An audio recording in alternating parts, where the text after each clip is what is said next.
Yeah, Bob. You remember Bob, the guy that's gonna launch a nuclear attack? You got any more abuse you want to hurl my way? Or are you ready to go in here and take care of Bob?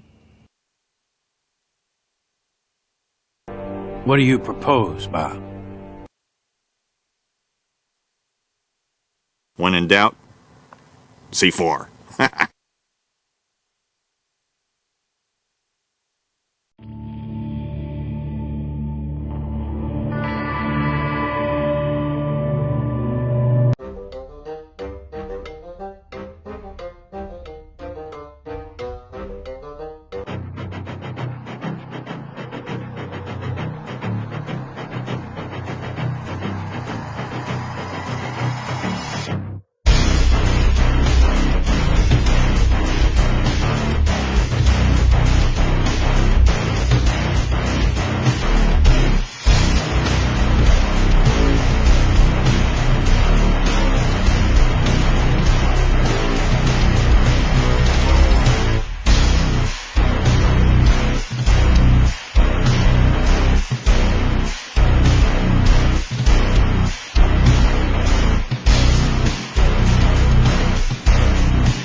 Well, hello there, campers. Your friendly neighborhood penguin Bob here, and we're in for another rounding thing of penguin thoughts. Let me say hi to the peeps. Hey, RPG. Hey, Tracy. Yes, it's Bob. And we got some interesting things to talk about today. But before I get into that, Tracy pointed out to me earlier today something that I totally didn't think about and totally forgot. But tomorrow is February 2nd, and it's Groundhog Day, which I haven't seen that movie in a long time. For those of you that know me or don't know me, I'm a big Bill Murray fan. Hence the name Whataboutbob, because it's from one of his movies, Whataboutbob, one of my all-time favorite movies. Well, another one of my favorite movies from Bill Murray is Groundhog Day. So I'm thinking I may watch that tomorrow, because you better bundle up, campers, because it's cold out there. Oh, okay. Anyway, let's get into it, shall we? We got several things to talk about. One of the things we're going to talk about here is this, we're getting kind of the veil or the curtain pulled back from what's really happening inside of Hollywood that we don't see. And then later we're going to talk about one of my all-time favorite voice actors, Kevin Conroy. To me, he is my Batman. And I feel like he's been done dirty in a way, because he passed away a while back, and we'll get into that later on. But first off, let's get into what I've got to bring up here.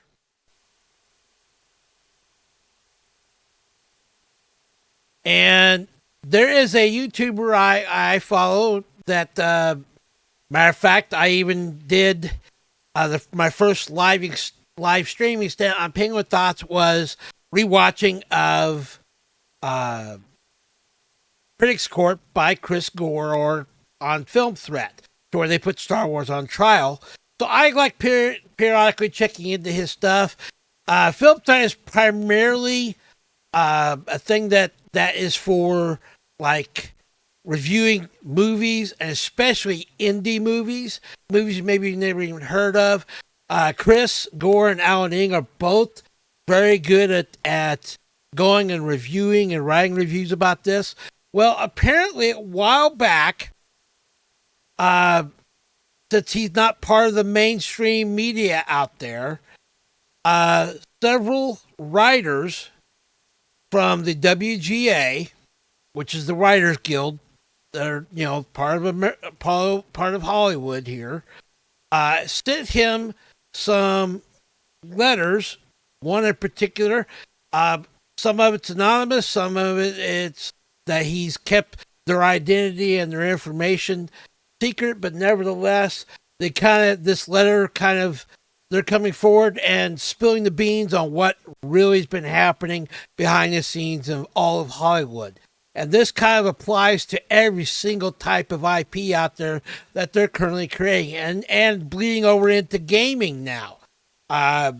It's all dealing with this wokeness, a DEI cultural shift. A veteran screenwriter's plot twist on Hollywood's DEI. And I'm going to read a little bit about this. This is the first letter that Chris got. It was kind of shocking. He talked about this a while back, and I wasn't sure if I was going to bring it up or talk about it, but I kind of feel like my viewers need to know about it. I think it's important. And we're also going to watch a little bit of an excerpt here and a little bit of a live stream that Chris and Alan did yesterday on this very topic. Anyway, it says, an open letter from a white writer to the film and TV business. For the last 20 years, I've been a working professional screenwriter. Between 2004 and 2018, I was sent on hundreds of meetings with some of the best studio executives and producers and directors in the business. Let me make it a little bit larger here.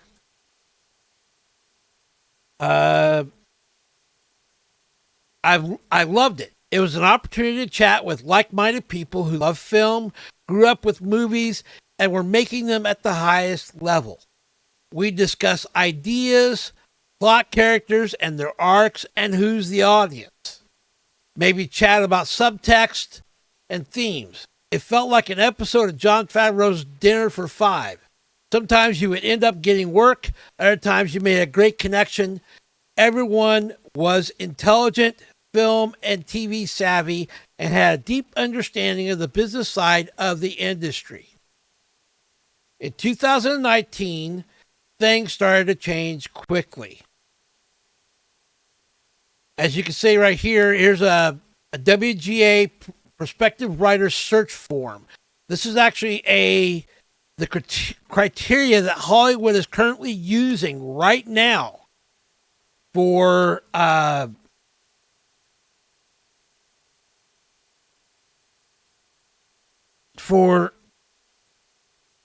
picking actors or writers for Hollywood. Hey, RPG, yeah, I've actually been working on that. I've had some technical issues with things, but that should be coming out shortly. I don't know if it's going to be a short or not, or if I'm just going to make it a regular video. Who knows how long it turns out to be. Nevertheless, I plan on doing that. I kind of took, with all the technical issues and things happening in my real life, I kind of took the month of January off, and now I'm going to get back to things. So hopefully, like if I can, I'm even going to try to stream a couple game streams, maybe over the weekend. So who knows? Either way, getting back to this right here, it says if you look right here, this form, this is what the search criteria, I mean, the criteria that they use in a form now, looking for a potential writer for a show. Outside of experience, their main goal is writer's background, their identity, their age group, whether or not they're heterosexual, belong to the alphabet group or not. It's just kind of silly. I mean, it's like it doesn't make a lot of sense to me. What can we say with this project, or what can we teach people with this story? Suddenly, subtext and themes became the main point of discussing a project or IP. The first question in every meeting became, this started back in 2019, what can we say with this project? Or what can we teach people with this story? Did you catch that? What can we teach people with this story? In other words, it's not enough about telling a good story. They want to indoctrinate somebody. They want to teach somebody. Plot, character, and audience were now secondary. Sometimes not even discussed. These new executives weren't savvy or business-minded execs. They were young, with no track record or comprehension of the bottom line. When the streaming wars started and the money hose was turned on, those experienced executives started relying on those young guns to pick up the slack. But the kids were less focused on the hero's journey, actually more like the hero's journey, and more concerned with taking down the patriarchy. Which leads us to the next point. The reality is that for the past 5 years, since 2019, white, straight, male writers and directors with experience and successful track records have been sidelined. We talk about it over coffee or after screenings. And we've seen some of this, like, for example, replacing Henry Cavill. I'm guessing it's kind of hard for him to get some work here lately because they don't want the male action star. Now, there are some outliers out there currently, being made and so forth. And some have seen, like, for example, Amazon's series on Reacher, or even the Terminal List with Chris Pratt. But those are the exception nowadays and not the rule. This is pertaining to what every single Hollywood director, producer, IP out there is looking for in a writing staff. At one point, my agent told me that we couldn't put me up for any OWAs or open writing assignments or TV staffing jobs because the execs only wanted to hear takes on the material from the BIPOC or female or alphabet writers. BIPOC is bisexual person of color, if you didn't know that. Some shows even started instituting staffing quotas that 40 to 50% of the writing staff, did you catch that? 40 to 50% of the writing staff had to be people of color. Now, I have no problem at all with people of color or any of this other, what their backgrounds are. In my opinion, the person that needs to be hired or needs to be writing is the person that is qualified. That should be based on their experience. I know from working all these years in IT, it would be silly to go and hire somebody that has no experience on what a computer is or an operating system or networking. That's kind of the equivalent to this, that their mindset has changed to where they're hiring people not based on their knowledge or experience, but based on their sexual orientation or their color of their skin. How does that equate to any type of good story or not?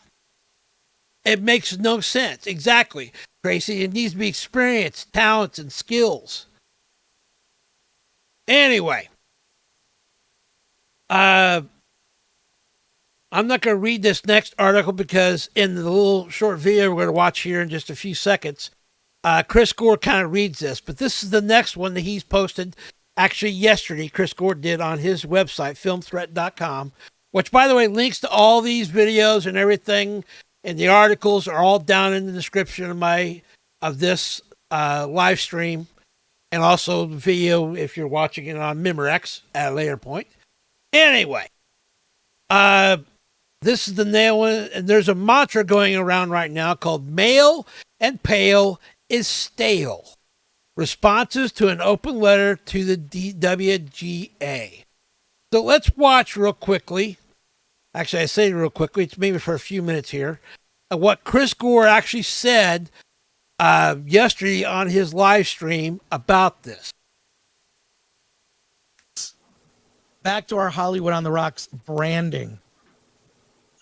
We got to get into it, so we're going to get into it. And to be clear, when it comes to this stuff, our latest story, about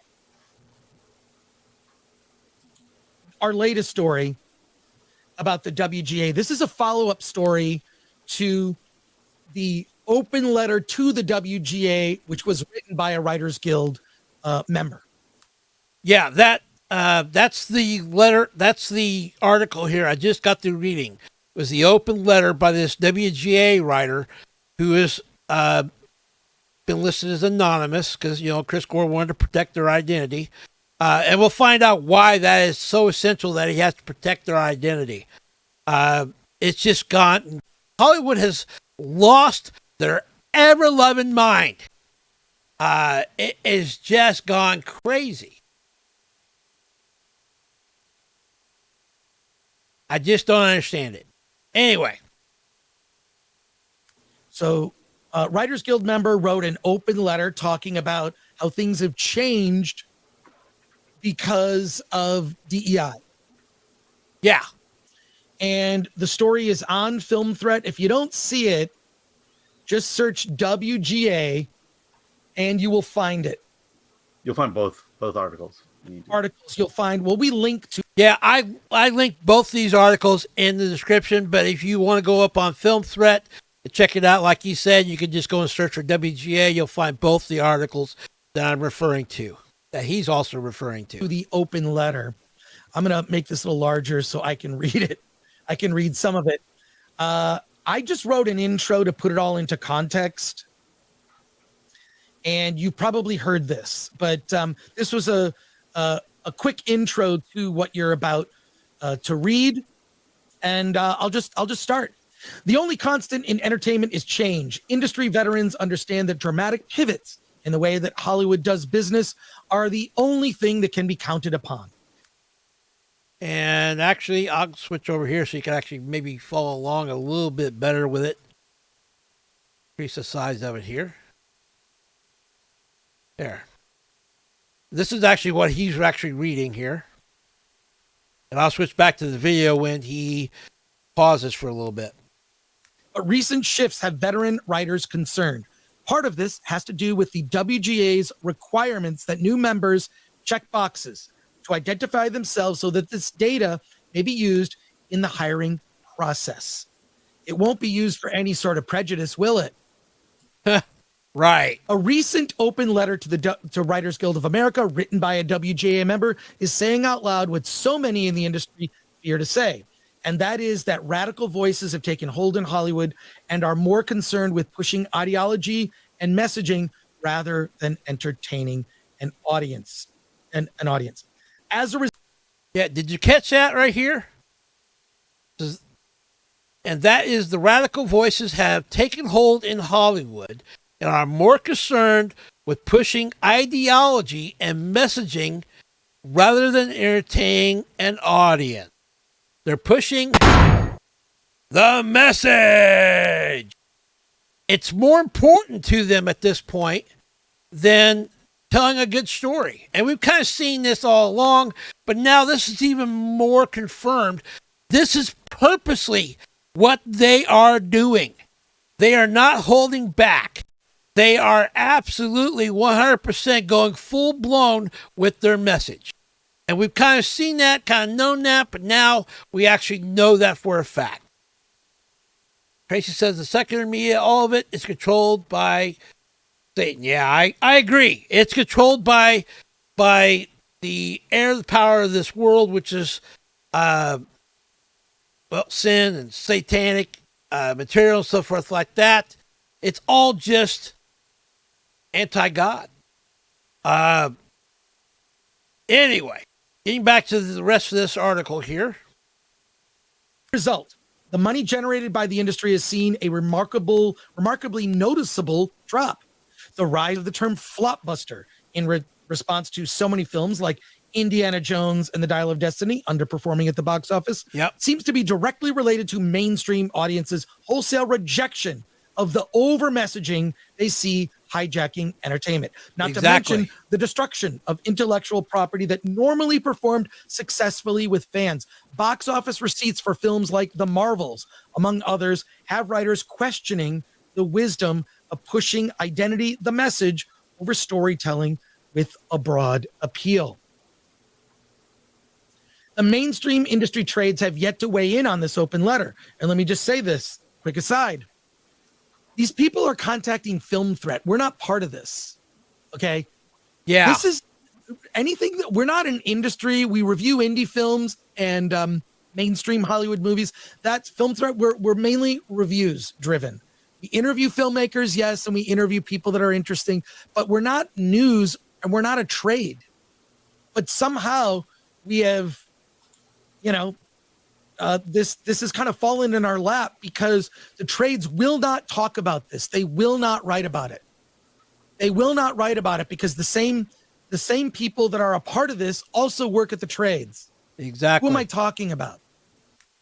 Now, see, this is kind of the reason why, for me personally, I kind of go on Film Threat and I read some of the reviews of certain movies or movies I've never even heard before. Now, granted, they are sometimes their personal opinions and so forth, and sometimes I don't always agree with what they say.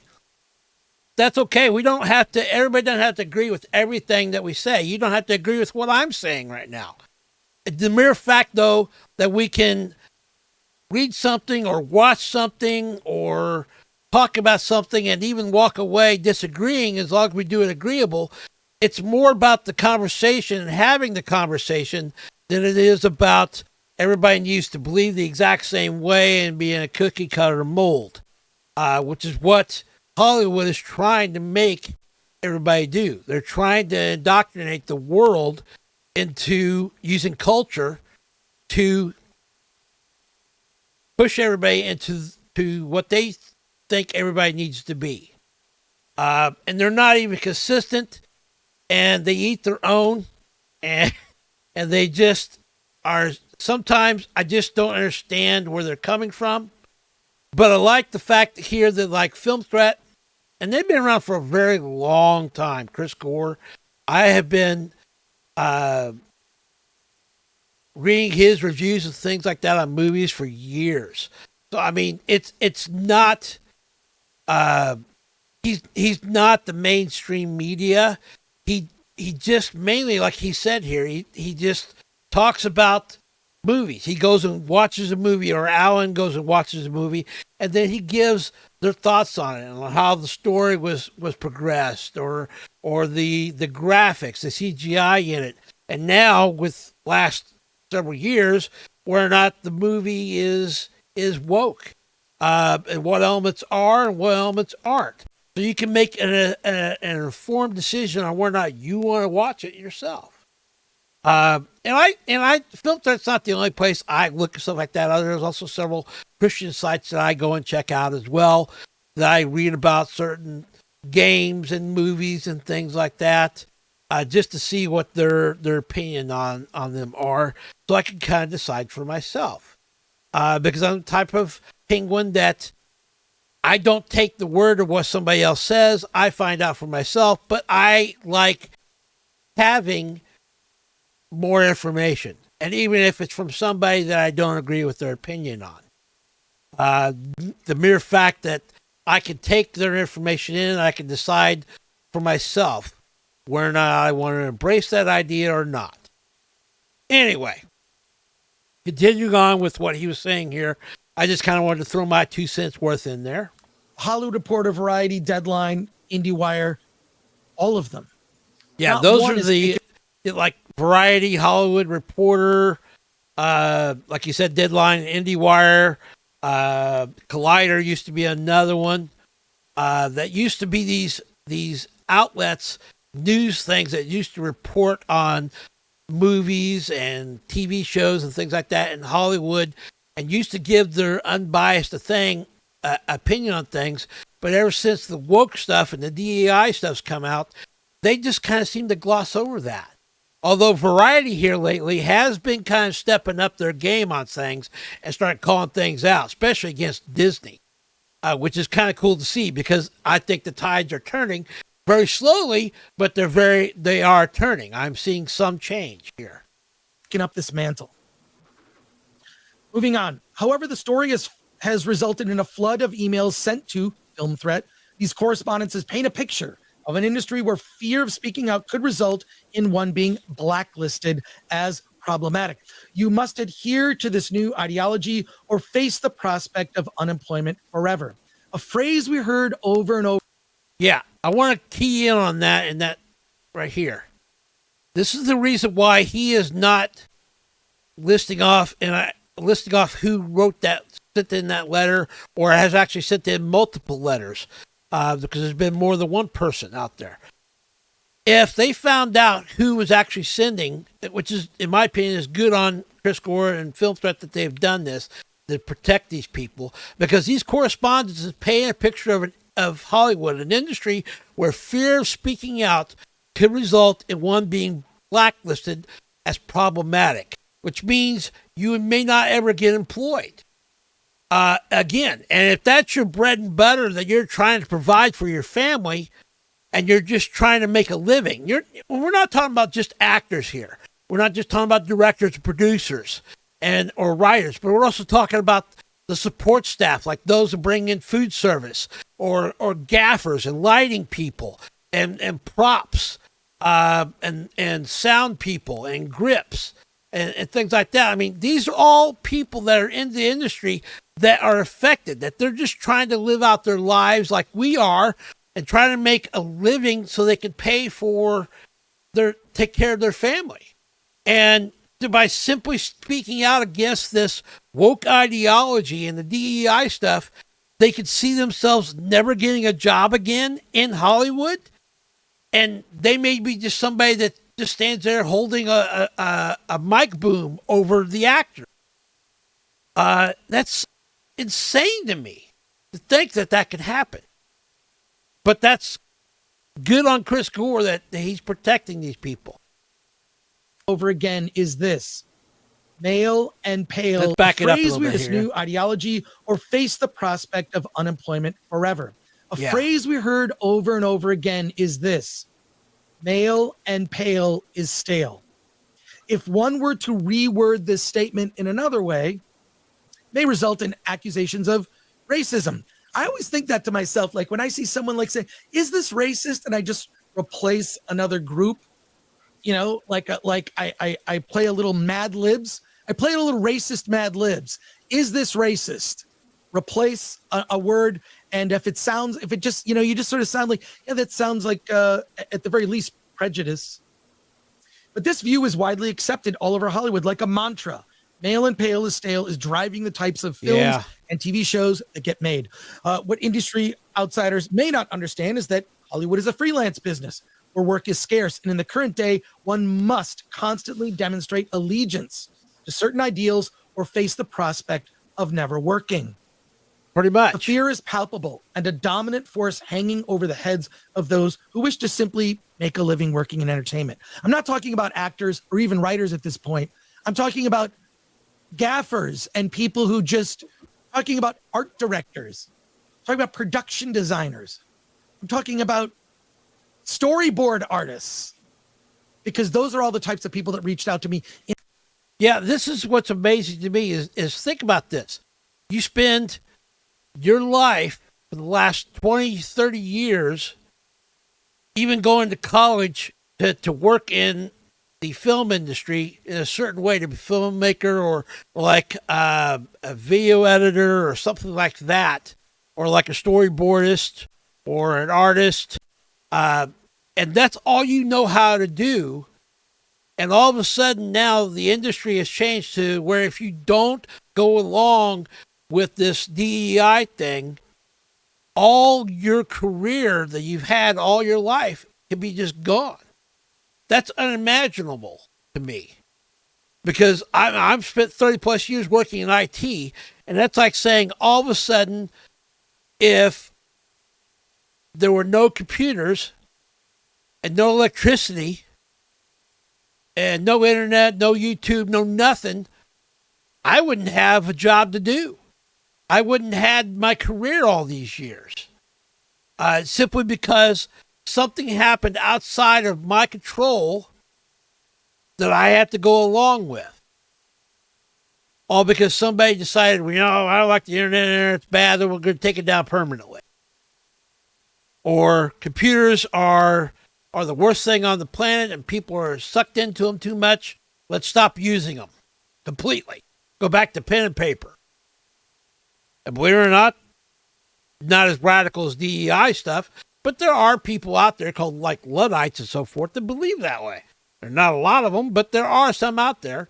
But nevertheless, my point is this. It's staggering to me that I've spent countless hours of my life and money and so forth throwing myself into learning and playing with technology and working in IT and all that just for somebody to come along saying, okay, if you don't believe the way I do, you're no longer going to be able to work in IT. Or in this case, it's the way it is in the film industry in Hollywood. That if you don't go around saying this mantra that male and pale is stale, which is very biased and very R-wordish to me,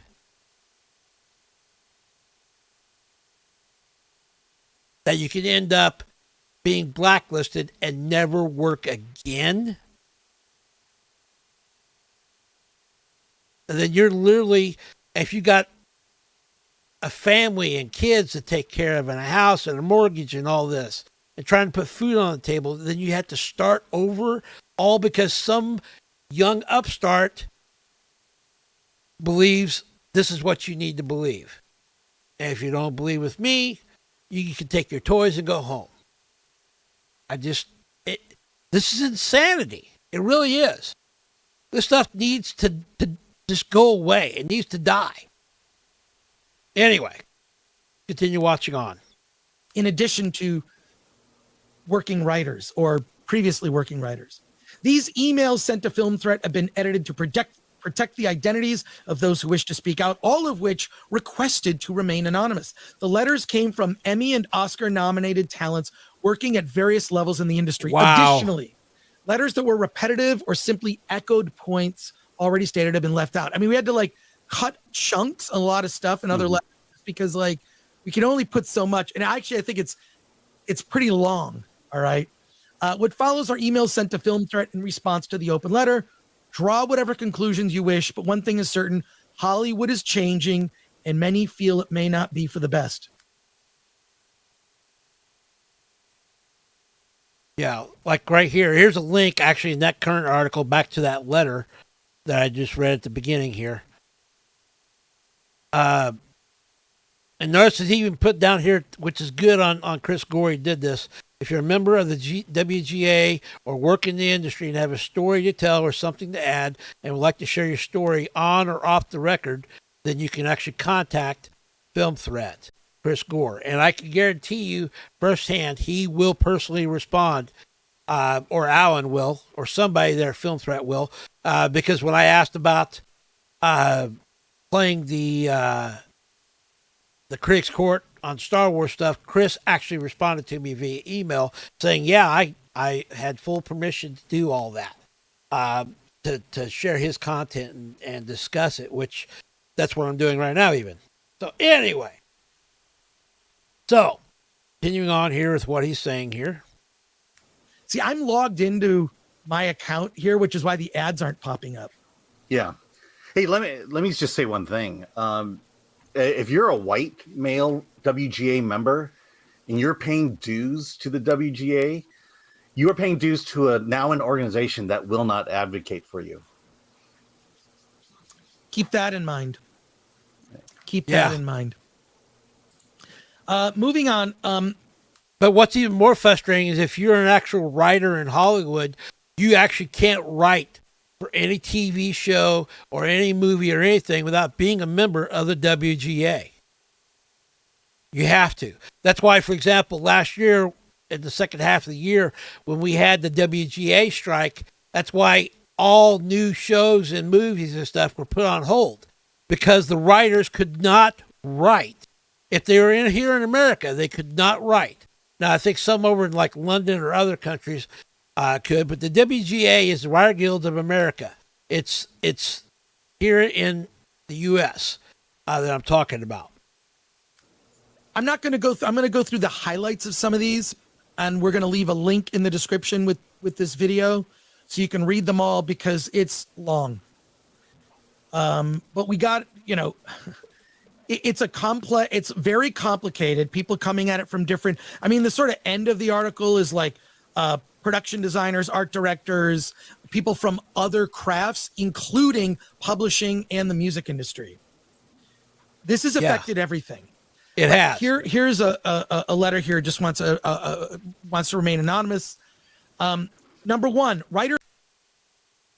Let me switch to that article too, because if you write down here at the end, there's continue, and then it goes to the next article that he's talking about here, which this is another kind of modern blacklist. This is another letter from another anonymous WGA member. Says, I am a WGA member and wish to be anonymous. My email isn't real, as I don't want to accidentally give up an IP address and end up on a modern blacklist. So let's go ahead and follow along again as Chris reads some of this. He's not going to read all of it, but writers hired on comic book shows are told it's a positive that they are unfamiliar with the original comic book and not a fan of the existing IP because they want to do a, quote, modern take on the material relevant to today. Two, writers. Now, let me pause here for a second on that. This one just blows my mind. I don't understand this as a comic book fan. Writers hired on a comic book show, that'd be like Marvel, for example, the MCU or the DCU for like DC Comics, are told it's a positive that they are unfamiliar with the original comic book work and not a fan of it. So in other words, it's good that they don't know anything about the material, that they're not fans of it, they've not read any of the comic books of that existing IP, because they want to do what's called a modern new take on the material relevant to today. In other words, they want to put their ideological woke agenda slant on it and corrupt it to meet their needs. That's why all this new stuff for like Marvel and Star Wars and Star Trek and you name it that has come out is all just trashed, because the people that are writing it are actually being chosen not because of their experience or their knowledge. They're being chosen because of the color of their skin, sexual orientation, or whether or not they're familiar with the material or not. And if they're not familiar with the material or not fans of it, then they're more likely to get chosen than someone who is a fan, which doesn't make a lot of sense to me. Hey, Perrin. Yeah, makes you glad you're a novelist and not a screenwriter? Yeah. Because if you're if you write anything dealing with TVs or movies or anything like that, or part of Hollywood, like Netflix or any of them, even for example, you have to be a part of this WGA. So it's kind of good that you are part of what's we lovingly call the Iron Age.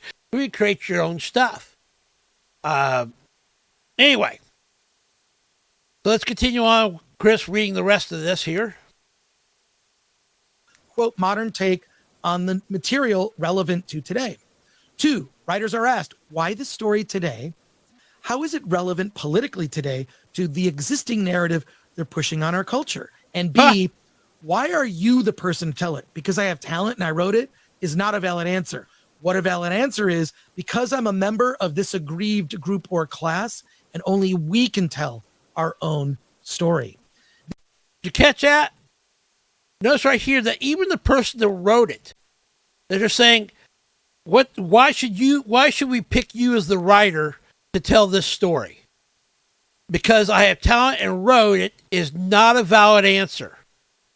The valid answer is because you're a member of that particular agreed group or class that can only tell that story. It's also why they take a beloved character and maybe race swap them or gender swap them or change their sexual orientation, which none of that was in the original material.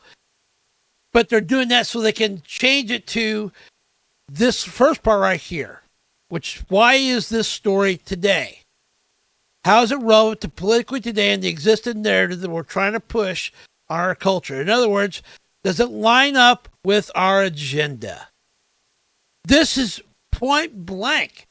If you had any doubts in your mind right now that Hollywood and the WGA were trying to push some agenda on everything that they write and everything that they produce in the last 3 or 4 or 5 years, well, guess what? This is telling you that their agenda from day one about this was to not tell a good story, was not to stay with the IP's canon or the source material, the comic books, for example, but instead to have someone that is chosen by some tick box that they checked off on that DEI list, that someone that doesn't know anything about it, doesn't have necessarily the talent or the experience or the skills, and the only thing they have going for them, why they're being chosen, is because they are a member of that agreed class that has the quote in their mind the right to tell the story, and that story is not the actual story, but yet a subverted story that pushes their agenda. Well, there you go. There's no hiding it. This is flat out from an anonymous WGA member that's being told this. And this is the second one that I've shown. And Chris is saying in this thing that he's gotten several emails from people that want to remain anonymous because they're afraid for their career, their livelihood. I get that. All because this is what they're pushing and what you have to agree to.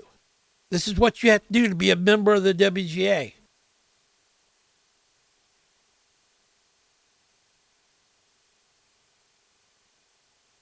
This leads to a heads we win, tails you lose, where if you don't include diverse characters, you're dinged for having an all-white, non-diverse cast, regardless of the time or place or this of the story or historical accuracy. And if you have a diverse cast, I noticed a typo there. It should say cast, not case. Race and gender, then you are guilty of cultural appropriation. This means that unless you are, for example, African American, you are not allowed to tell a story about an African American character or disabled or LGBTQ plus, unless you are that specific subgroup. Exactly. You can't write it. How am I supposed to write a movie about bugs? Maybe I'm writing a Bug's Life 5. Did they make a Bug's Life 2? I'm sure they did. He's pointing out how you're supposed to write a movie about bugs. I mean, you got to be a bug to write it? That's just nonsense. Because you're not a member of the bug group subgroup, you can't write a movie about bugs. Well, who can? No one. Anyway, continuing on here. Yeah, interesting. Let me look at the writers of Echo for a moment. There's a bias towards, this is number 4, there's a bias toward the 2 for or 3 for hire. Being gay, for example, isn't enough now. You have to be gay / African American, Latinx, undocumented, unhoused, differently abled. Then on the DEI scorecard, you have a 2X or 3X positive score for the hire. And number 5, to give you an Parent, you clean your mandibles. You're claiming to be a bug, dude? Anyway, Continuing on, I just think this is. I think it's funny that he said that about Bug's life because it's just it's just the level of insanity we're at right now. You thought this world was clown world. It's clown world on steroids now, and this is proof. It's just insane. Anyway, an idea of how competitive things are. For only Murders in the Building, there was word a staff position was available. This is the lowest rung writing position. They received 450 scripts as writing samples for this one job. A manager told me these jobs would typically go to a BIPOC writer, but the show decided not to hire one anyone or go in another direction. There's another typo here. The WGA has it. This is the last thing for this. Let me pause there on 4 there. Actually, on 5. To give you an idea of how competitive things are, this is for the show Only Murders in the Building, which I have not seen. But there was a staff position open for a writer. It was the lowest writing position that they had. And they received 450 scripts for that one job. That's insane. And I'd say pretty much 75-90% of those probably don't even qualify because they're looking for someone that checks off their tick boxes. This right here, where it ticks off one of these right here. Are they bisexual, gay, lesbian, queer, unspecified? It's just insane to me. I just don't understand this. I really don't.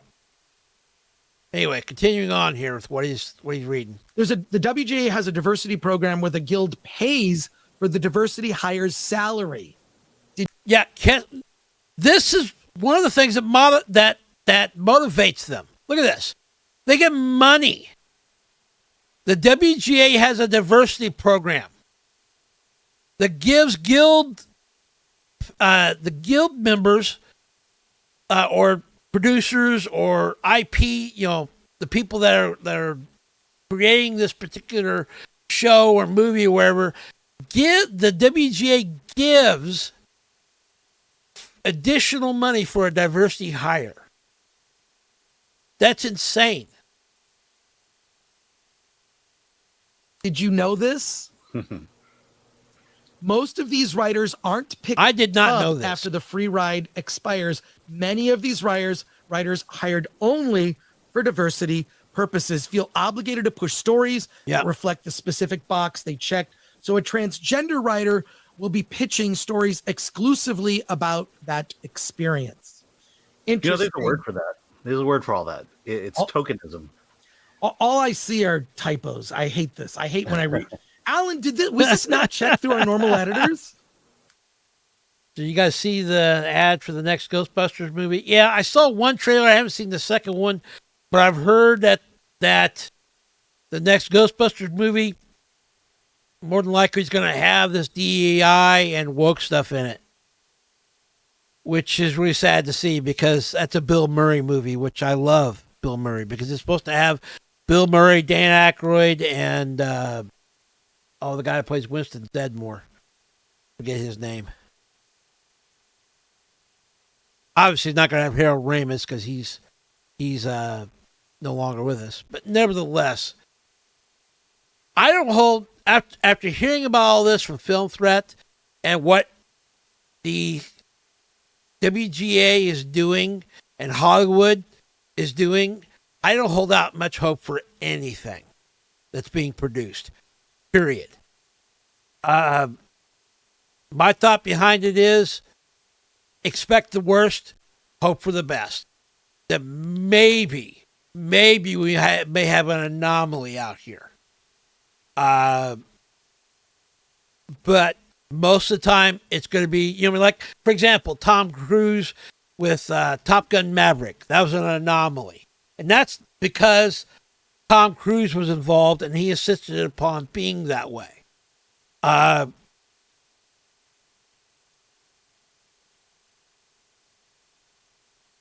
Yeah, maybe. I don't know. It depends. I don't know if I'd even go to the theater to see it or not. because I don't want to. I mean, what little money I do have, I don't want to continue paying or giving. I'm going against things with my wallet as well as my speaking out. That if it turns out to be woke, which I'll probably listen to some of my other YouTubers that I watch or content creators out there, and even like Chris maybe even talks about it, probably because he reviews movies and films. And they'll tell me right up front whether or not it really is or not, or how bad it is. So who knows? But I don't hold out much hope for anything that Hollywood is producing right now, period. I am so apathetic to the point that my default on everything is, okay, if it's anything after 2019, I just assume it's woke and take the chance to maybe watch it and see if it's not. If it's not, that's a pleasant surprise, but more than likely, it's just going to be bad. And what's sad is, even if the stuff's not woke, current day writers are this younger generation that don't have life experience that writers need to tell a good story. You ever heard the phrase, write what you know? Well, what is it if they don't know anything, that they're straight out of college or still in college and they're writing? No wonder the story is not good in the first place, let alone the DEI stuff it's put into it and the wokeness. And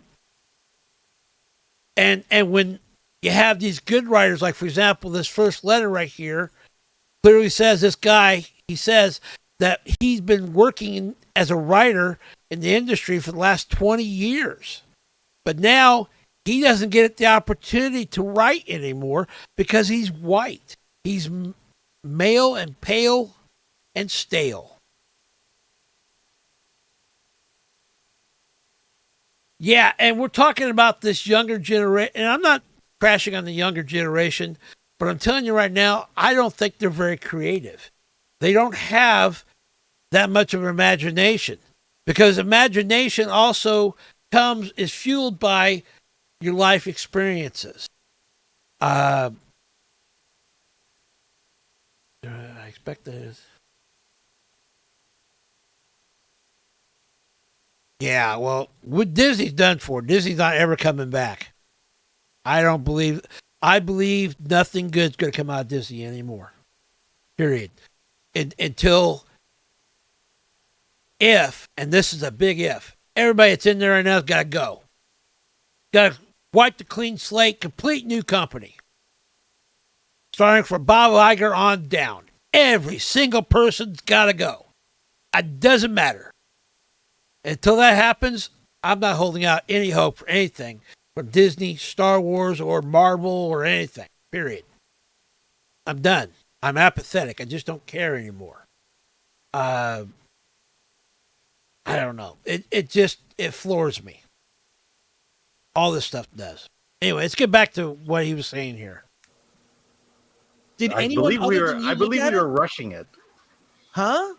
We were rushing it because you were about to go on. What was I doing?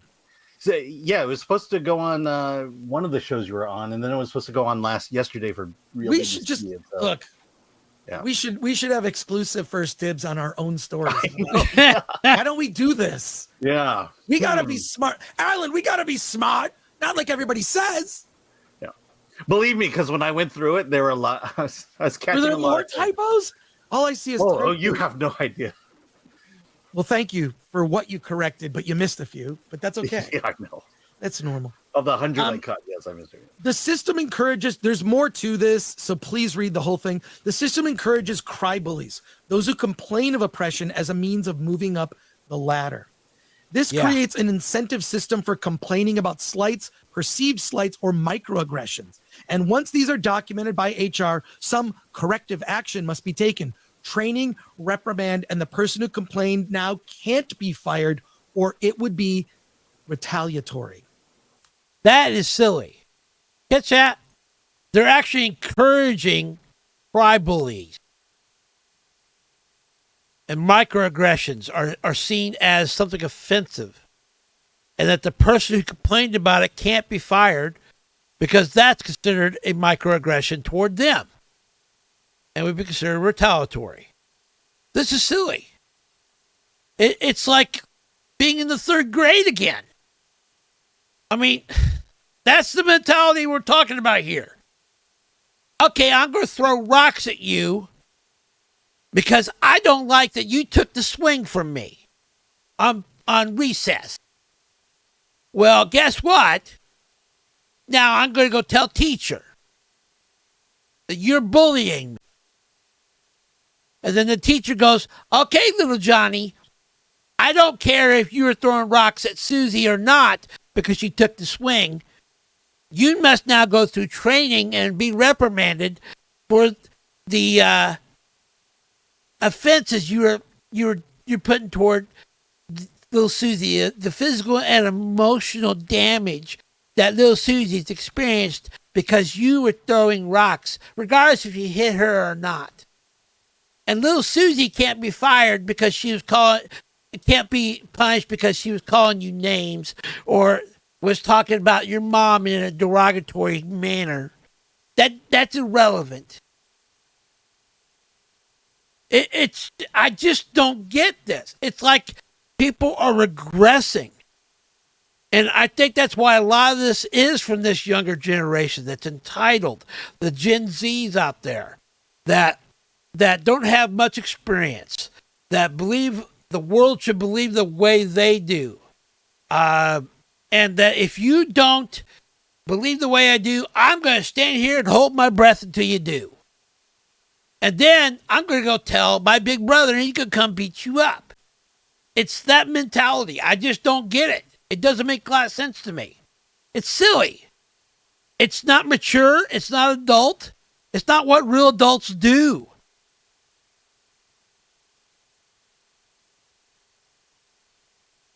Anyway.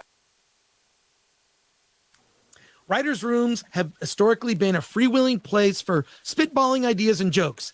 Now folks are on eggshells for fear of offending DEI standards, which are forever shifting. The Oscar diversity standards have made a number of films ineligible to qualify for Best Picture. No glaring omissions this year, but a film such as Dunkirk would not be eligible as there are too many white people in it. Get that? Listen to this. The Oscar diversity standards have had a number of films ineligible to qualify for Best Picture. Dunkirk, which is a movie I've seen. I think I saw it on Netflix or someplace. Anyway, it is a World War reenactment movie. It tells a story that happens during World War I believe.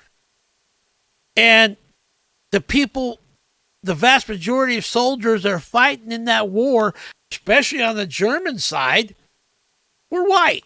And because that is the fact that they are white and in the movie and being portrayed as a historical movie to, kind of make it feel like you're there part of the war, because that's what good storytelling does, makes you immerse yourself in what you're watching.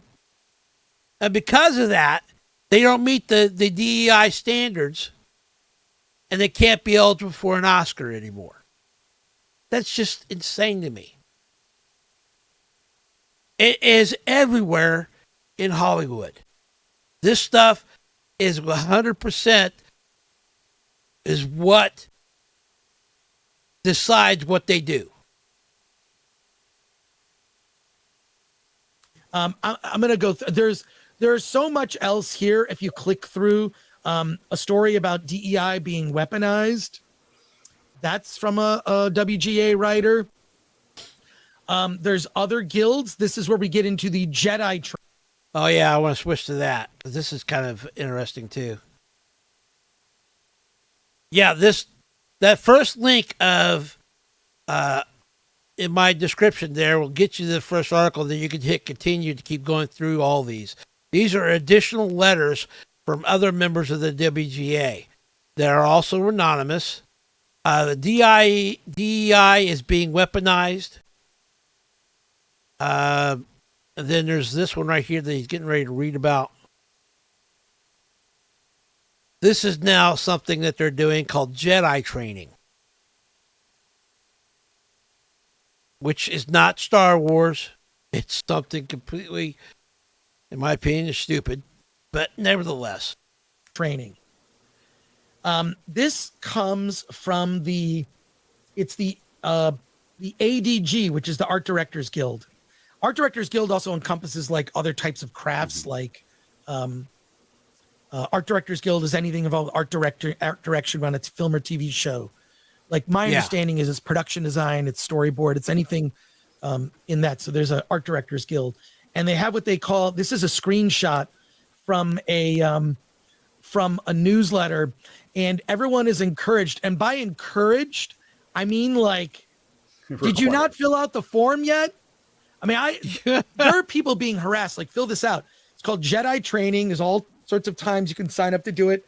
It's justice, equity, diversity, and inclusion trainings. And it's a little reminder, says, remember to put one of our upcoming Jedi trainings into your schedule. We encourage every ADG 800 member to take advantage of the training, which will be conducted through our partnership with Elevate Inclusion, open to all members in good standing. Here's the thing. There's a threat, and I just got a letter this morning, where it's threatened that if you don't do this, you're not eligible for employment. You must do this training. It is there not. You go. When you It's fill not the forms optional. out, identifying who you are, you will no longer be eligible for employment. Now, see, they're actually touting it as, oh, it's optional, but they're kind of, in a way, saying it's not optional. That if you don't do it, then you don't get to get employed as a writer in Hollywood. Or in this case, actually, ADG is not the Writers Guild. It's actually like these are like the secondary people, like the productions, that produces like the props or the art or the CGI and things like that. If you don't go through the Jedi training, you don't get to be a part of this movie or TV show. You don't get to be employed. All I can say is this: is there a thing, a click check all? You can you? What if, for example, you are mixed race? Do you check more than one box? Yeah, see, here's what it is. What if you're right here? Afro Latino, which is a thing. Self-identification survey. Why? How? All right. You may post in the comments. Yeah, and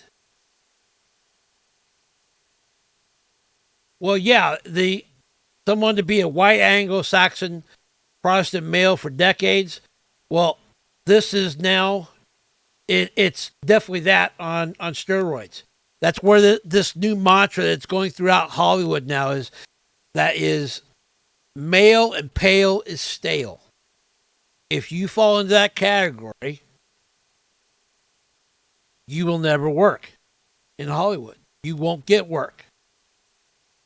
So you have to actually go and, I guess, be deceptive and try to convince them that, oh, well, I'm actually really somebody that's Latino heritage, or that I'm actually gay, or whatever, so they can pick off that particular box that they're looking for so that they can possibly work. It's so messed up. It's all they care about.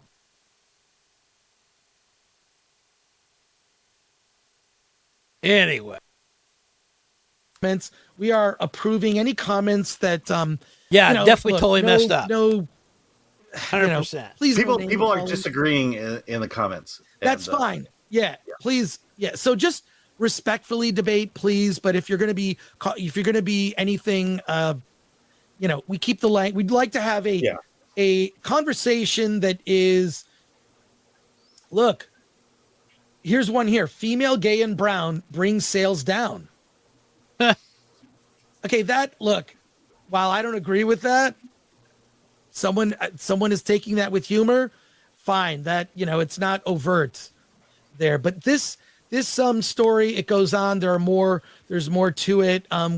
there's other industries, people from the publishing and other film unions, this self-identification surveys and member census and Jedi training. All of this is covered in here. So please read the story. Yeah, like here's what the ADG is. Let me go down through here. AGD is made up of art directors, graphic artists, illustrators, matte artists, model makers, production designers, scenic artists, set designers. These are not even directors, producers, actors, or writers. These are the secondary staff, the behind-the-scenes people that also have to go through all this stuff. They have to go through this Jedi training or they can't work.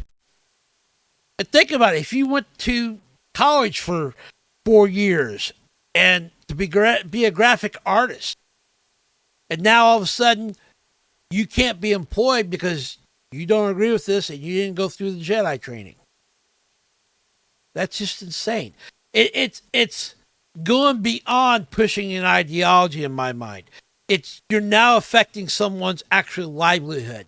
You're affecting their ability to live, take care of their family, to have a place to live, to provide food on the table, to pay their bills. It's just wrong. It is. It's just 100% wrong. I want to know what you think. So let's go to and we're going to continue to cover this. I already have enough material for a part 2. In 2 days of this being out, I have enough letters where I could do a part 2 that's longer than this. But this is just the tip of the iceberg, folks. Well, let me tell you, the D files, the D files is going to be delayed a week because there are certain things that have to deal with this that have come to light, and I need an extra week to kind of process all this new information. Oh! Before I forget, very important.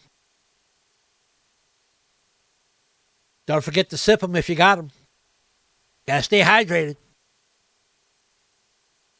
I got, but it will show basically how this happened and the ramifications of this, because what's happening at the WGA has completely happened in animation, in the entire animation industry in the United States. Well, it's happened in the gaming industry too, because we're getting ready to talk about that. It's really disheartening to see. And the stories, the thing is, we've cut a lot out. We cut a lot out because we're trying to protect the identities of the people who are coming forward, because they trust us. Right. They don't trust the trade publications that cover the industry. They're trusting Film Thread at this point, which, obviously we're not going to give up anyone's identity, but I feel like this isn't like Film Thread's mission. Our mission is, hey, we're an indie film thing and we kind of have fun poking fun at Hollywood. I didn't want to have to do this, but here we are. Yeah. Let's go to your comments and questions. Okay, that's all I'm going to kind of watch on all that. But so anyway, we're going to try to switch gears here. Oh no, there is tons of it, Perrin. You have not been in the latest gaming stuff right now. Because wokeness is here. It's been in gaming. It's not as predominant as like it is in Hollywood, but it is there. And matter of fact, one of the games I'm going to talk about right now, this is the other half of the thing I want to talk about today on Penguin Thoughts. There is a game right now that actually releases tomorrow, February 2nd, called Suicide Squad Kill the Justice League. This game is definitely DEI. It has wokeness in it. It has identity politics in it. It is also very disrespectful to the source material. Matter of fact, the way they kill off members of the Justice League.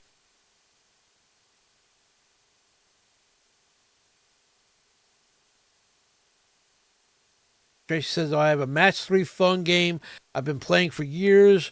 Really enjoyed it and a little story it's been telling. And in the last 2 weeks, I deleted it because it turned to the agenda. Yeah, this stuff is everywhere. Don't kid yourself. It is not going away.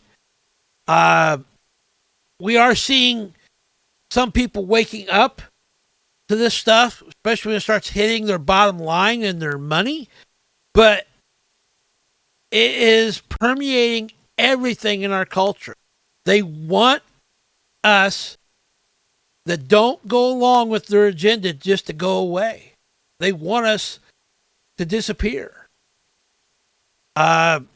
This game right here, sad to say, there is a company out there that I used to really love the games from called Rocksteady. Rocksteady is famous for creating one of my favorite all-time gaming franchises, the Batman Arkham series. Matter of fact, I'm going to play some Batman Arkham later on, but not today, but nevertheless, this game, Suicide Squad Kill the Justice League, is coming out tomorrow, releasing tomorrow. There's been some content creators out there that have got it ahead of time and been playing it. So I kind of know what the game looks like from beginning to end because I watched a couple of content creators stream this live, so forth. So I know what happens in the game. I've seen it. This game is absolutely 100% DEI woke. The storytelling makes no sense.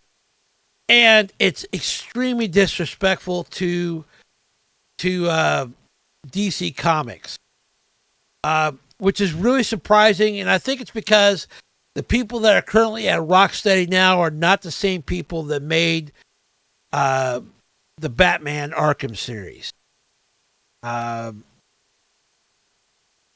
Basically, the game is you get to play as the Suicide Squad, which is Deadshot, Harley Quinn, King Shark, or Captain Boomerang. The gameplay is very repetitive. And I'm not trying to spoilers on any of this. If somebody is watching this later or even lurking right now and are interested in playing this game, hey, you do you. If you want to play this, go for it. I will not be playing this game, period, at all. But what they are done with this game is it goes beyond just making a game that's woke. In my opinion, it's extremely disrespectful. This is Kevin Conroy. Okay? Kevin Conroy has been voicing the voice of Batman in DC animation and in video games since the Batman animated series that came out like in the 90s, which in my opinion is one of the best things that DC has ever created with the Batman animated series. I love that series. And to me, yeah, people might say, well, I like Christian Bale or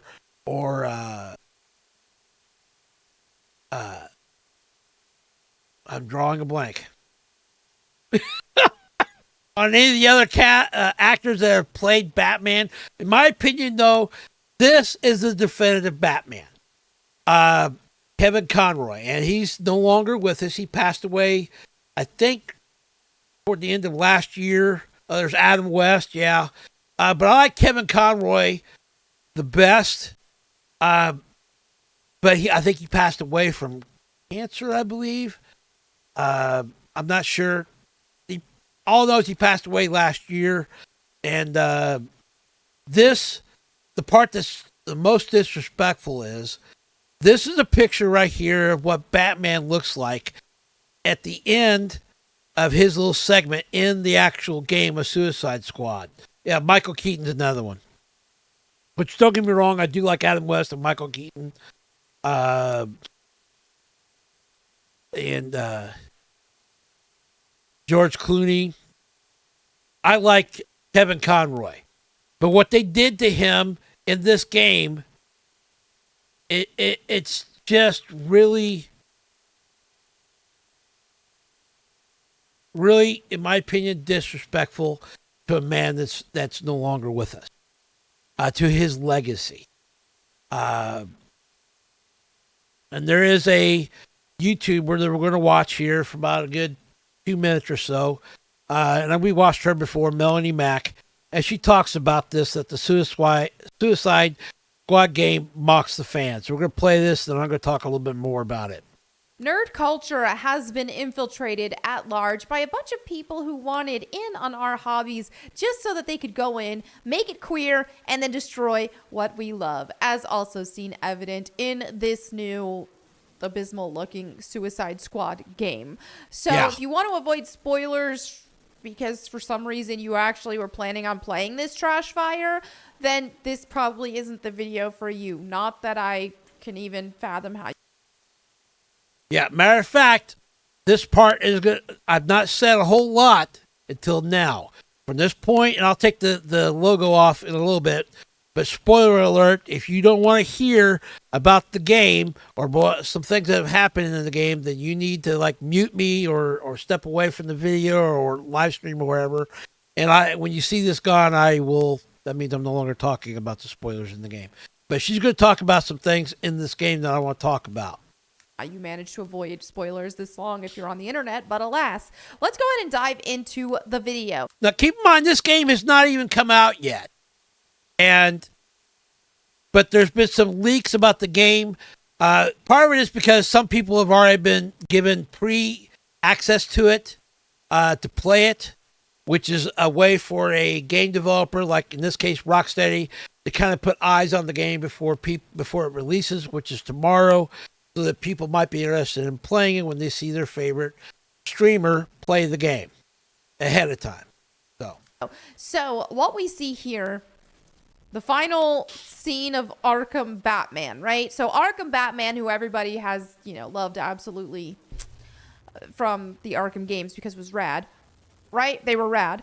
They get to see him be destroyed by this worse, inferior version of Harley Quinn.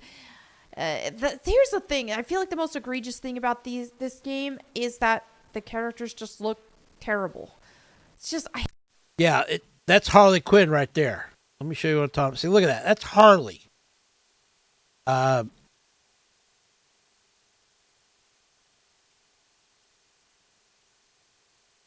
not trying to play it.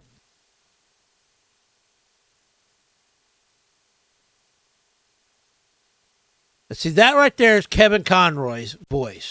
This is the Batman from the Batman Arkham series. They are claiming that Rocksteady is saying that this Suicide game is in the same DC universe as their Arkham series. Be it Arkham Asylum, Arkham City, Arkham Oranges, all those. Which I've live streamed some of these.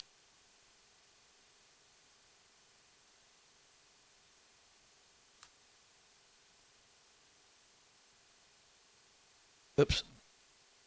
And the gist of this game, just so you know, the story behind it is the Justice League has been taken over, mind controlled by Brainiac. And the Suicide Squad, commanded by Amanda Waller, comes in and tries to take down the Justice League so they can stop Brainiac from destroying the Earth. I hate the art style so much. It's just ugly. It's ugly. And they couldn't give us a cute Harley Quinn. That just goes against everything. So anyway, she don't look like the Harley Quinn from the comics even. Or from the animated series for that fact. She goes on this giant, if you want to watch this stuff, you can on Twitter, but I'm going to avoid the copyright stuff. She goes on this tangent about, you're saving people and then causing them emotional damage, though. Yeah. Yeah. Going off on Batman. Kevin Conroy's Batman. Shaved back of the head, of course. You're causing him emotional damage. Ugh. And then she okay, boom, she shoots him. All right. Yeah, did you catch that?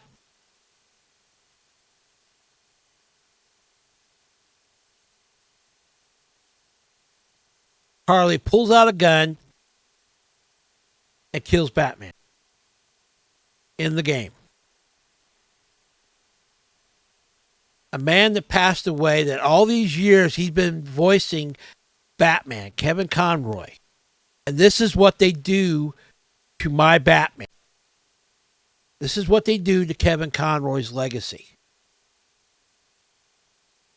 And oh, by the way, in this whole game, Harley Quinn does not act a whole lot like Harley Quinn. She doesn't act all that crazy.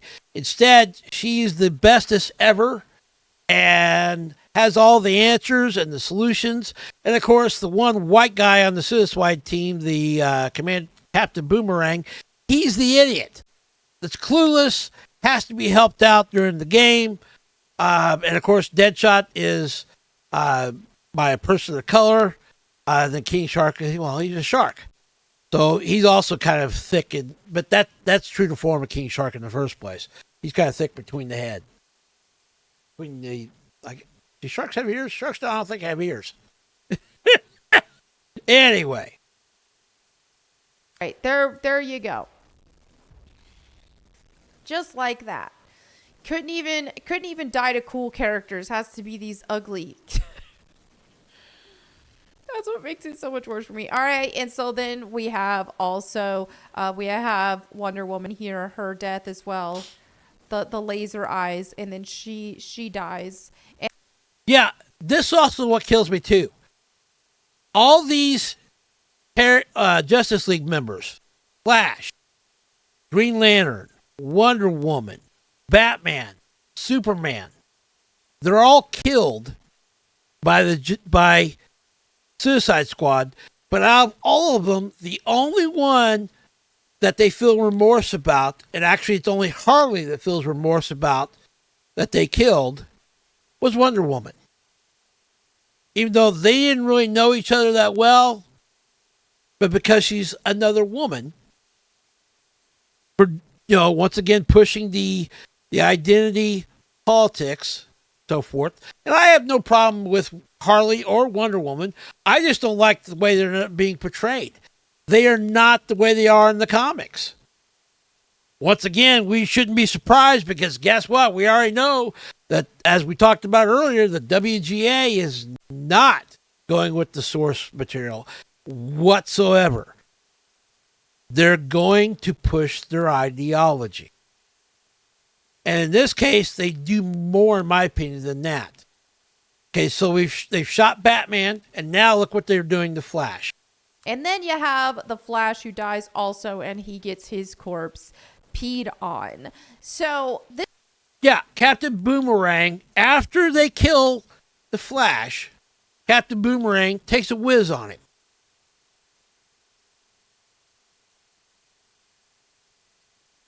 It's not enough to push the agenda, but they have to set it ablaze. They have to completely and utterly destroy our heroes. This is purposeful. This is 100% a conscious decision that they made to do when they made this game. It's a conscious decision in the story. This is very current day, right? This is super current day where it's like, let's go in, let's change everything you love and make it terrible, make it ugly, make it queer, and then we want to destroy. Exactly. 100%, Melonie. Okay, so 100%. Seeing this happen, a lot of people are comparing this to what happened in The Last of Us 2, seeing Joel get pummeled with a golf club by Abby and die and all that. There you go, Perrin. There's your Last of Us 2 reference.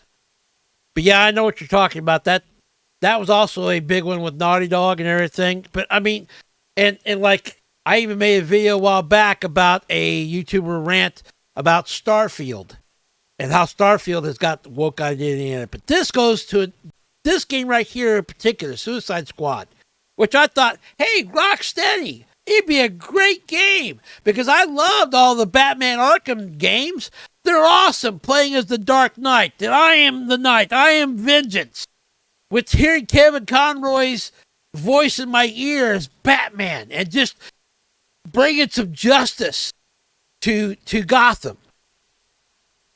I thought this would be a great game to play, but no, they have to completely not only change the way they are, but destroy them. That it's insulting, right? So, but anyway, so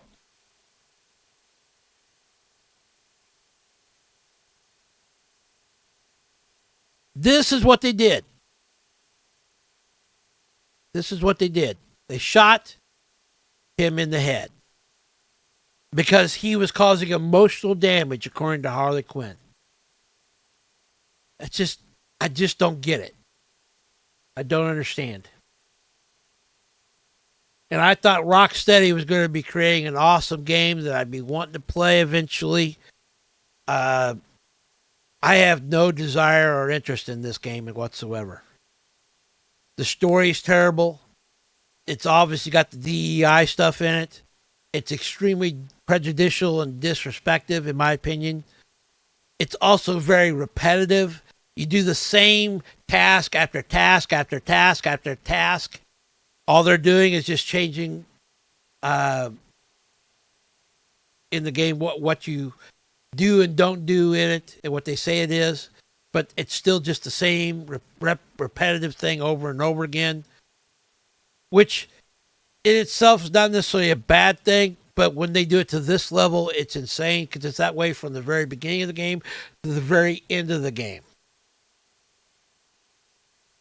Anyway, so that's enough with the spoilers on this. There is a rumor out here, though, I want to share that has given me a little bit of hope. There's another YouTuber that I watch called Tyrone Magnus. That he went over a couple articles here, and one of these may very well be just a rumor. So take everything I'm about to say with a grain of salt. But supposedly, it's possible, according to GameRank, that Kevin Conroy's last Batman performance won't be that in Suicide Squad Kill the Justice League. That there's supposed to be 2 more DC animated projects, probably animated movies that they're making, that's supposed to have Kevin Conroy voicing in it. One of them is called Batman Caped Crusader, and the other is called Justice League Crisis on Infinite Earths. And basically, actually that last one I think is supposed to be a video game, possibly. I don't know. I'd have to look into seeing more what it is. Oh, excuse me. But Kevin Conroy, before he passed away, voiced all the lines for Suicide Squad, obviously. And supposedly there's a rumor out here that he voiced more than just that. But there's another article here that Tyrone found out that apparently Batman Caped Crusader producer clarifies rumors that Kevin Conroy's casting is Bruce Timm has revealed that Kevin Conroy, before he passed, did not record any voiceover work for Batman Caped Crusader, which is kind of sad to me. But there is still hope that possibly he might show up in the crossover movie Justice League Crisis on Infinite Earths Part 3. Okay, so it is a movie. But it, once again, has not been verified, even though, according to Anime Superhero Forum, that series co-creator, producer Bruce Timm clarified that Conroy did not actually record any dialogue. They wanted him to, but unfortunately, Conroy passed before that happened. So I don't know. So maybe this might not be the last thing that they do to my Batman. I'm hoping not, because that would be really, really disappointing to me. That the last thing that Kevin Conroy did playing as Batman or voicing my beloved Batman was that he got blown away by a gun with Harley Quinn being self-righteous. It's just wrong. Because I don't know about you, but when I think of Batman, I think of Batman as being this dude that you can't track him down. It's hard to outthink him.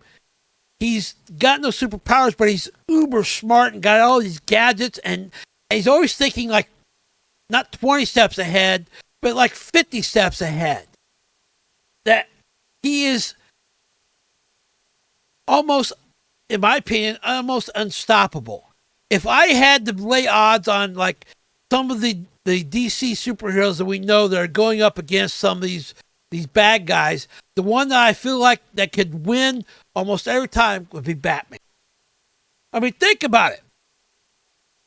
Batman has even had the forethought ahead of time that he came up with contingency plans for every single member of the Justice League. That if something happened and they wound up turning rogue, that he would have a way to stop them or take them down or kill them. And Batman doesn't really kill. But having a rogue Superman flying around, an unstoppable guy, Batman had already thought of a way to take him down. Yeah, well, Perrin, we're not talking about Marvel. We're talking about DC only here. Okay? I don't cross streams. I don't talk about DC against Marvel and vice versa, okay? So it's one or the other. And we're talking about DC only right here. It still saddens me, though, to think that this could be the last time that I hear his voice, and I don't even want to play the video game. I guess I'll just have to be happy with hearing him in Batman Arkham games and play those over and over again, which I've done multiple times over the years.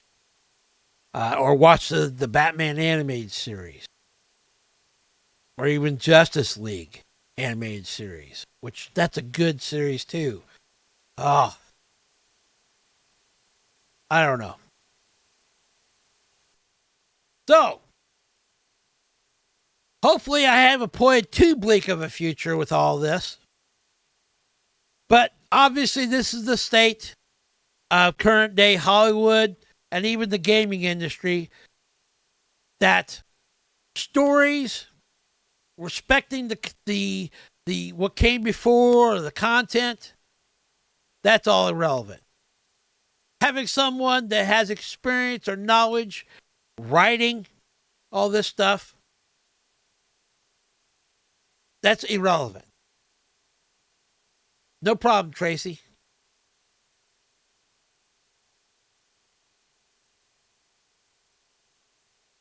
Or watching anything that's come out of Hollywood in the last couple of years, we can pretty much assume it's not going to be good, with the exception of a few anomalies out there.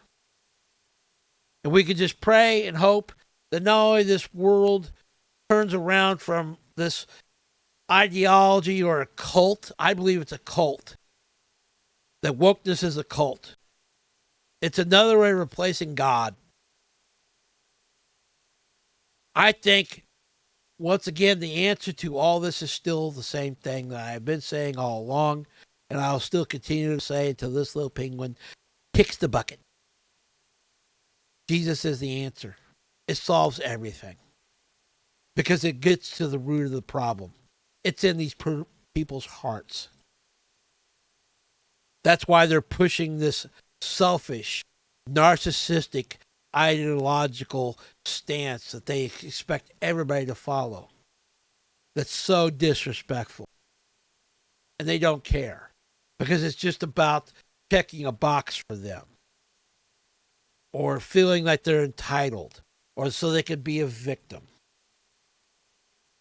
So that they feel like that you owe them instead of them contributing to this world in some good way.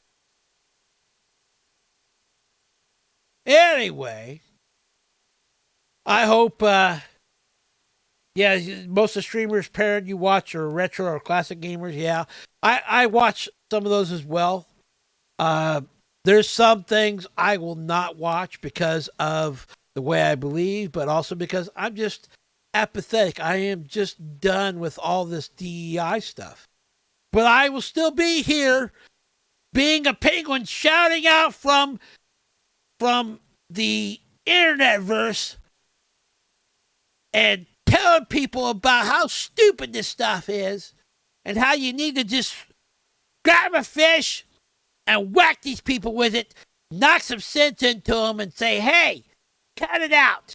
Some of us want good stuff. We just want good stories. We want good video games. Stop making the junk. It's stupid. You're not making money. Don't you like money? Don't you like to have money to buy stuff, to do things, to have fun? Apparently not. They just want to push their stupid ideology. But this little penguin won't stand for it. I can't stand very tall anyway. I need a ladder or an elevator or something. You know, I'm just a little guy. But anyway, this little penguin still won't stand for it. I come armed with a rocket launcher from Quake and a fish. And I will stand the line and make sure that people know Jesus is the answer. This woke stuff is not the answer. And you want this world to change? It starts with you. It starts with me. And more importantly, it starts with us giving our lives to Christ. Because he is the answer for everything. Anyway, I hope if you enjoyed anything or liked what I said or didn't like what I said, I hope that you take the time to maybe leave me a comment down below this video or whatever, or watch another one of my videos or live streams. Either way, I'm glad you at least stuck in this far. And as always, if you could, slap that like button with a fish. It really does help YouTube say, hey, this penguin's important because he's standing in line, even though he has to use a ladder to stand. And he doesn't know where the line is because he's a penguin. He sees nice and shiny all the time. Wait a minute. Was that a nice and shiny thing that went by? I think so. Was that lava? Oh, better stay away from the lava. Anyway, I'm the crazy little penguin that's named Whataboutbob, and I'm out the window because the door is shut. So guess what, peeps? I will see you next time on the flippy side. Or on the flipper side. Wait a minute. I didn't know that was back there. Anyway, catch you later, peeps.